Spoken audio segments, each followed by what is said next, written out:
आओ हम मिलकर परमेश्वर के नाम की स्तुति करें, उसकी महिमा करें, उसकी प्रशंसा करें और उसकी बड़ाई करें, क्योंकि परमेश्वर भला और उसकी करुणा सदा की है। यहाँ हम परमेश्वर का वचन, नीति वचन देखते हैं, दूसरा अध्याय, और परमेश्वर की स्तुति करते हैं। यहाँ परमेश्वर का वचन बोलता है, मेरे पुत्र, यदि तू मेरे वचन ग्रहण करे और मेरी आज्ञाओं को अपने हृदय में रख छोड़े और बुद्धि की बात ध्यान से सुने और समझ की बात पर मन लगा कर सोचे और प्रवीणता और समझ के लिए यदि अत्यंत पुकारे और उसको चांदी के समान ढूंढे और गुप्त धन के समान उसकी खोज में लगा रहे, तो तू यहोवा के भय को समझेगा और परमेश्वर का ज्ञान तुझे प्राप्त होगा, क्योंकि बुद्धि यहोवा ही देता है और ज्ञान और समझ की बातें उसी के मुख से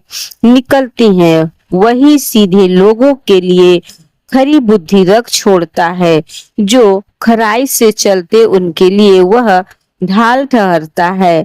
वह न्याय के पथों की देखभाल करता और अपने भक्तों के मार्ग की रक्षा करता है। तब तू धर्म और न्याय और निष्पक्षता को अर्थात सब भली भली चाल को समझ सकेगा, क्योंकि बुद्धि तो तेरे हृदय में प्रवेश करेगी और ज्ञान तुझे सुख देने वाला लगेगा।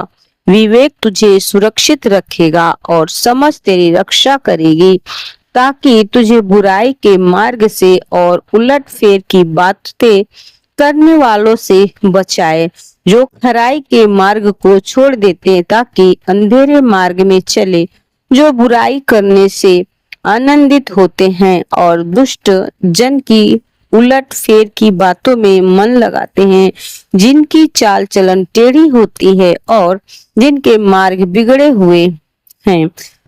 तब तू पराई स्त्री से भी बचेगा, जो चिकनी चुपड़ी बातें बोलती है और अपनी जवानी के साथी को छोड़ देते और जो अपने परमेश्वर की वाचा को भूल जाते हैं। उसका घर मृत्यु की ढलान पर है और उसकी डगरे मरे हुओं के बीच पहुंचती हैं। जो उसके पास जाते हैं उनमें से कोई भी लौट कर नहीं आता और न वे जीवन का मार्ग पाते हैं। तू भले मनुष्य के मार्ग में चल और धर्मियों के पथ को पकड़े रह, क्योंकि धर्मी लोग देश में बसे रहेंगे और खरे लोग ही उसमें बने रहेंगे।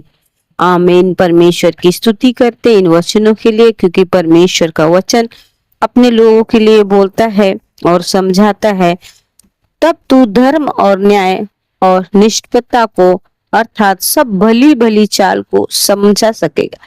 यहाँ परमेश्वर के वचन में भले पुत्र के बारे में शिक्षा है और परमेश्वर की इस शिक्षा को जो सुलेमान के नीति वचन में है हम देखते हैं और परमेश्वर की स्तुति करते हैं कि अपने पुत्र को हमें कैसे सिखाना चाहिए, कैसे समझाना चाहिए और अपने बच्चों को कैसे पालन पोषण करना चाहिए, प्रभु के वचन में चलाना चाहिए, प्रभु के मार्ग में चलाना चाहिए, जिससे कि वो जीवित रहें और परमेश्वर की स्तुति करते रहें और हमेशा और हर दिन एक बड़े विजय को पाए। परमेश्वर के इन वचनों को देखें, पढ़ें और प्रभु की स्तुति करें। परमेश्वर के आगे के वचन में मिलेंगे और परमेश्वर की महिमा करेंगे। God bless you. आमीन।